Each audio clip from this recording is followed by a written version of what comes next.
రాజ్యమేది లేదు గాని రాణిలాగా చూసుకుంటా, కోట కట్టలేను గాని కళ్ళల్లో నిన్నే దాచుకుంటా.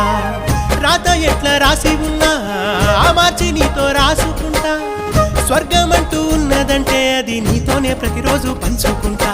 నిన్ను గన్న మీ నాన్న కన్నా లారు ముద్దుగా సాదుకుంటా. నీకు కోపం వస్తే కొంత దూరం ఉంటా, నువ్వు గీత గీస్తే నేను దాటనంట. కంట నీరు కంటి రెప్ప దాటకుండా కాటుకై కావలుంటా. రాంబాయి నీ మీద నాకు మనసాయనే, ఏనాడు నిన్ను వీడిపోని నీడైతనే. ఓ రాజు నీ